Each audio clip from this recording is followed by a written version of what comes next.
அனைவருக்கும் வணக்கம். உடல் இப்போ நம்ம என்ன சொல்றது, சம்மர் சீசன் ஆரம்பிச்சிருச்சு. வெயிலோட தாக்கம் ரொம்ப ருத்ர தாண்டவம் ஆடிட்டு இருக்கு நம்ம ஊர்ல. இந்த நேரத்தில் தான் நிறையா லீடர்ஸை பார்க்க முடியுது. எப்படி அரசியல்வாதிகளாக இருக்கட்டும், மினிஸ்டர்ஸாக இருக்கட்டும், இல்லை ஒரு கவர்மெண்ட் பெரிய லெவலில் பாலிடிக்ஸில் உள்ளவங்களாக இருக்கட்டும், சடனாக வர்றாங்க நம்ம ஊரில். ஒரு திடீர்னு ஒரு கிரியேஷன் நடக்குது. ஒரு தண்ணீர் பந்தல், மோர் பந்தல் வழங்கும் விழா அப்படின்னு சொல்லிட்டு ஒரு நாள் பரபரப்பாக தண்ணீர், மோர், பானாக்கம், இளநீ, நொங்கு எல்லாம் ஏகப்பட்ட வெரைட்டி ஒரே நாள் எல்லாம் செலிப்ரேட் பண்ணுறாங்க. பயங்கரமாக இருக்குது. ஒரு ரோட்டில் போகிறவங்க வர்றவங்க எல்லாருக்கும் கொடுக்குறாங்க.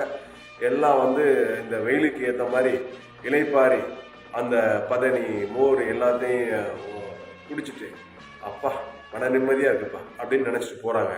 ஆனால் இந்த விஷயம் ஒரே நாளில் முடிஞ்சு மறுநாள் அந்த தண்ணீர் பந்தலில் போய் பார்த்தா மோர் தண்ணீர் ஆகுது, தண்ணீர் அதுக்கப்புறம் பந்தல் ஆகுது, பந்தல் அதுக்கப்புறம் பந்தலே இல்லாமல் வெறும் தரையாகுது, தரையும் வழக்கம் போல முடிக்கும். இது இந்த ஒரு வாரத்தில் நடந்து முடியுது.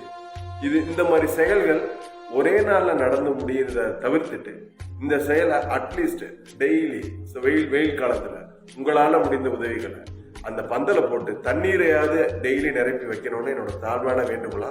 ஒரு நாளில் முடிகிற கூத்து கிடையாது இது. அட்லீஸ்ட் இந்த வெயில் காலங்கள் வரைக்கும் தண்ணீராவது கொடுப்போம் அப்படின்றத டெய்லி மெயின்டைன் பண்ணணும்.